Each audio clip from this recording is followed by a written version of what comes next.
In this video we will discuss disaster management. Disaster management जो है ये like community medicine का important chapter है और इसमें से एक एमसीक्यू आना होता है, ठीक है। तो उसी लिहाज से हम इसको डिस्कस करेंगे। सबसे पहले जो है वो डिज़ास्टर की आपको डेफिनेशन पता होना चाहिए। डिज़ास्टर की डेफिनेशन जो हम आसान से करके करते हैं वो है कि सडन एक्सीडेंट और unnatural catastrophe that cause great damage और लॉस ऑफ लाइफ, ठीक है। ये डिज़ास्टर की डेफिनेशन है जो आपको आनी चाहिए। देन जो है हमारे पास इंपॉर्टेंट टाइप्स हैं, डिज़ास्टर की टाइप्स हैं, ठीक है, और उनके साथ साथ एग्जांपल्स हैं, वो आपको पता होना चाहिए। सबसे पहली जो टाइप है वो है मेट्रियोलॉजिकल डिज़ास्टर। मेट्रियोलॉजिकल डिज़ास्टर की जो एग्जांपल है वो स्टॉर्म्स, ठीक है।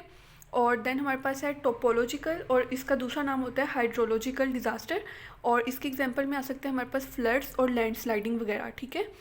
नेक्स्ट इज टेल्यूरिक और टेक्टोनिक डिज़ास्टर। इसमें एग्जांपल में अर्थक्वेक आ सकता है और वोल्केनिक इरप्शंस आ सकती हैं या वोल्केनोज आ सकते हैं, ठीक है। नेक्स्ट जो है वो अगर हम के पार के लिहाज से क्लासिफिकेशन देखें तो उसकी आती है कि बायोलॉजिकल डिज़ास्टर्स होते हैं कुछ, जिनमें एपिडेमिक आ सकते हैं और पेंडेमिक्स आ सकती हैं, जैसे कोविड-19 था, ठीक है। और फिफ्थ टाइप जो है वो है क्लाइमेटोलॉजिकली डिज़ास्टर्स, जिनमें आ सकते हैं हमारे पास ड्रॉट और फॉरेस्ट फायर्स वगैरह, ठीक है। ये एक्सीडेंट्स और एटॉमिक एक्सप्लोजन और बायो टेररिज्म डिज़ास्टर्स, ये आप पढ़ लीजिएगा, नथिंग इम्पोर्टेंट। नेक्स्ट जो है वो इम्पोर्टेंट है स्टेप्स इन डिज़ास्टर मैनेजमेंट। सबसे पहले हम बात करें प्री डिज़ास्टर मैनेजमेंट की, तो उसका निमोनिक उन्होंने बताया हुआ है पोस्ट कॉर्ब, ठीक है। पी से सबसे पहले हमारे पास आ जाता है प्लानिंग, ओ से ऑर्गेनाइजेशन, एस से स्टाफिंग, टी से ट्रेनिंग, और सी ओ से कोऑर्डिनेशन, और आर से रिपोर्टिंग, और बी से बजटिंग, ठीक है। इनके सिर्फ आपको नेम्स पता होना चाहिए। स्टेप्स इन डिज़ास्टर मैनेजमेंट में हम लोग प्री डिज़ास्टर मैनेजमेंट भी लिखेंगे और ड्यूरिंग डिज़ास्टर मैनेजमेंट भी लिखेंगे और आफ्टर डिज़ास्टर जो है वो भी हम लिखेंगे, ठीक है। और अगर हमारे पास सिर्फ प्री डिज़ास्टर मैनेजमेंट का क्वेश्चन आता है तो उसमें हम सिर्फ ये पोस्ट कॉर्ब लिखेंगे। और नेक्स्ट जो है वो हमारे पास दो इंपॉर्टेंट डेफिनेशंस हैं, जिसमें है डिज़ास्टर मिटिगेशन और डिज़ास्टर प्रीपेयर्डनेस। डिज़ास्टर मिटिगेशन क्या होता है कि ये एक्चुअली हमारे पास वो सारी मेजर्स होती हैं जो कि हम लोग करते हैं किसी भी डिज़ास्टर से बचने के लिए, कि कोई भी डिज़ास्टर जो है वो एमरजेंसी काज ना कर पाए, ठीक है। लेकिन अगर कोई डिज़ास्टर एमरजेंसी काज करता है तो उसके इफ़ेक्ट्स को कम करने के लिए भी जो मेजर्स यूज़ होती हैं उन्हें हम डिज़ास्टर मिटिगेशन में कहते हैं। और इसकी डेफिनेशन आ जाएगी measures designed either to prevent the hazards from causing emergencies और to lessen the likely effects of emergencies, कि अगर हमारे पास एमरजेंसी हो गई है तो उसके इफेक्ट्स को कैसे कम कर सकते हैं। नेक्स्ट जो है वो डिज़ास्टर प्रिपेयर्डनेस है, ठीक है। इसको हम एमरजेंसी प्रिपेयर्डनेस भी कहते हैं और इसकी डेफिनेशन जो है वो पास यूक्यू आया हुआ है, ठीक है। ये हमारे पास क्या होता है कि एमरजेंसी प्रिपेयर्डनेस में हमारे पास सारी वो वाली एक्टिविटीज़ आती हैं जो कि हम किसी भी डिज़ास्टर की हम करते हैं किसी भी एमरजेंसी सिचुएशन को एफिशिएंटली मैनेज करने के लिए, ठीक है। जो मिटिगेशन है वो हम करते हैं किसी भी डिज़ास्टर को प्रिवेंट करने के लिए, और प्रिपेयर्डनेस करते हैं हम किसी भी डिज़ास्टर से जो बचने के लिए हमारे पास मेजरमेंट्स चाहिए होती हैं उनको उन एक्टिविटीज़ को पहले से प्रिपेयर करना, उसे हम कहते हैं डिज़ास्टर प्रिपेयर्डनेस, ठीक है। नेक्स्ट जो है वो हमारे पास है disaster management during disaster management. Disaster हो गया तो उसकी डिज़ास्टर रिलीफ फेज जो है, डिज़ास्टर रिस्पॉन्स क्या होना चाहिए, वो वाला सारा हमारे पास डिज़ास्टर रिलीफ फेज में आता है। इसके स्टेप्स आपको सिर्फ पता होना चाहिए, जिसमें सबसे पहले हम क्या करते हैं, सर्च करते हैं, रेस्क्यू करते हैं विक्टिम्स को, ठीक है, और उनको फर्स्ट एड प्रोवाइड करते हैं। दूसरा हम इसमें क्या करते हैं, फील्ड केयर प्रोवाइड करते हैं, ठीक है, इंफॉर्मेशन सेंटर एक बनाते हैं, ट्राई एज करते हैं, ठीक है, और टैगिंग करते हैं, आइडेंटिफिकेशन ऑफ डेड बॉडीज़ करते हैं, और ट्रांसपोर्टेशन आता है, ठीक है। इसमें अब इसमें जो दो इंपॉर्टेंट यूक्यूज़ हैं वो है ट्राई एज और टैगिंग। टैगिंग इज सिंपल कि इसमें क्या करते हैं कि जो हम लोग पेशेंट्स हैं उनको आइडेंटिफाई कैसे करते हैं, टैग्स होते हैं, ठीक है, उन पे जो name, age, place of origin लिखा होता है, ठीक है, और इसे हम टैगिंग कहते हैं। ये सिंपल है। ट्राई एज क्या होता है, ट्राई एज जो है ना एक्चुअली हम क्लासीफाई करते हैं जो इंजर्ड पीपल होते हैं उनकी जो इंजरी की सिवेरिटी की बेसिस पे, या फिर अगर हम किसी पेशेंट को मेडिकल इंटरवेंशन देते हैं तो उस इंटरवेंशन की बिना पर उस पेशेंट के सर्वाइवल का रेट कितना है, इस बेसिस पे जो हम क्लासीफाई करते हैं इंजर्ड को, उसे हम ट्राई एज करते हैं। इसमें जो हमारे पास हाई प्रायोरिटी पेशेंट्स होते हैं ना, वो वाले पेशेंट्स होते हैं जिनको हम लोग ट्रीटमेंट कम दें, ठीक है, और उनका जो प्रोग्नोसिस है वो वेरी गुड हो।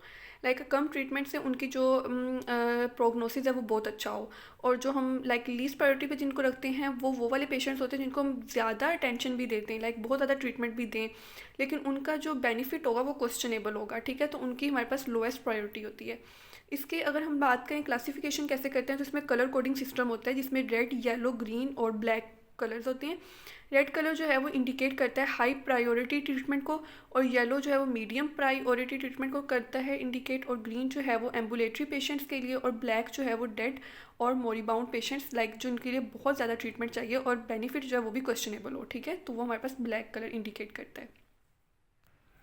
नेक्स्ट जो है वो हमारे पास है पोस्ट डिज़ास्टर मैनेजमेंट, ठीक है। पोस्ट डिज़ास्टर मैनेजमेंट के लाइक अगर हमारे पास जो डिज़ास्टर हो चुका है, ठीक है, उसके हमने रिलीफ फेज़ में भी हमने इंटरवेंशन दे दी हैं। अब जो डिज़ास्टर के बाद हमारे पास प्लानिंग है, रिकवरी फेज़ है, ठीक है, इसको रिकवरी फेज़ भी कहते हैं, उसमें हम क्या क्या करेंगे। इसका निमोनिक है नर्व वाई, ठीक है। एन से जो है हमारे पास न्यूट्रिशन है, ई से एपिडेमियोलॉजिकल सर्विलेंस है, आर से रिहेबिलिटेशन है, वी से वैक्सीनेशन है, और आई से इंफॉर्मेशन केयर है, ठीक है। सबसे पहले अगर हम बात करें एपिडेमियोलॉजिकल सर्विलेंस की या फिर डिज़ीज़ कंट्रोल की, तो क्या होता है कि जो हमारे पास डिज़ास्टर के बाद कम्युनिकेबल डिजीज़ है ना, उनकी ट्रांसमिशन का रेट बहुत ज़्यादा इंक्रीज़ कर जाता है। उसके रीजंस क्या हैं, ओवर क्राउडिंग, क्योंकि एक ही कैंप में एक ही जगह पे बहुत से पेशेंट्स जो हैं वो रह रहे होते हैं, ठीक है, बहुत से लोग रह रहे होते हैं। अगर किसी भी एक को डिजीज़ है, कम्युनिकेबल डिजीज़ है, तो वो ट्रांसफ़र हो सकती है किसी दूसरे में, ठीक है। तो overcrowding is the main reason. Then poor sanitation, ठीक है, और पुअर सैनिटेशन के अलावा जो है हमारे पास डिसरप्शन और कंटेमिनेशन ऑफ वाटर सप्लाई, और उसके अलावा जो है disruption of routine control programs, और favourable environment for breeding of vectors, ठीक है। इन्वायरमेंट फेवरेबल होती है वेक्टर्स की ब्रीड करने के लिए। तो ये रीजंस जो हैं वो हमारे पास इंक्रीज ट्रांसमिशन कराती हैं कम्युनिकेबल डिजीज़ का। इनको प्रिवेंट कैसे करते हैं, इन प्रिवेंशन के लिए जो है सबसे पहले हमने क्या करना है कि इम्प्लीमेंट करेंगे पब्लिक हेल्थ मेजर्स को। दूसरा हम करेंगे इन्वेस्टिगेट आउटब्रेक्स को, और देन ऑर्गेनाइज करेंगे डिजीज़ रिपोर्टिंग सिस्टम को, ठीक है। सो इसमें आपको बस यही पता होना चाहिए। Next is vaccination. वैक्सीनेशन हमने क्या करना है कि जो कॉलेरा और टाइफाइड वैक्सीन हैं वो हमने सिर्फ हेल्थ वर्कर्स को देनी है, ठीक है। और टेटनस टॉक्साइड जो है उस पेशेंट को देनी है जो कि 5 साल पहले इम्यूनाइज हो चुका था, ठीक है। लेकिन अब जो है अगर उसको ओपन वाउंड सस्टेन हुआ है तो उसको हम टेटनस टॉक्साइड की वैक्सीनेशन देंगे। न्यूट्रिशन में ये है कि एडिक्वेट फूड सप्लाई करें हम लोग, ठीक है। राशन जो है food ration, daily food ration, उसको कैलकुलेट करें और उसी लिहाज से जो है पेशेंट्स में लाइक पीपल में डिवाइड करें। रिहेबिलिटेशन इज़ इंपॉर्टेंट, क्यों, ठीक है, ये अलग से भी आता है। तो इसमें क्या है कि सबसे पहले हमने वाटर सप्लाई जो है उसको लाइक सेफ़ बनाना है, ठीक है। उसके लिए सबसे इंपॉर्टेंट मेथड होता है क्लोरीनेशन, और क्लोरीनेशन जो है यहाँ पे हमने रेजिडुअल क्लोरीन जो है उसकी अमाउंट को, उसके लेवल को 0.7 mg पर लीटर कर देना है, ठीक है। उसके बाद हमें क्या करना है कि जो एक्सक्रीटा होगा, ठीक है, उसको डिस्पोज एक ऐसी जगह पे करना है जो कि वाटर सोर्स से थोड़े डिस्टेंस पे हो, ठीक है। Next is food safety.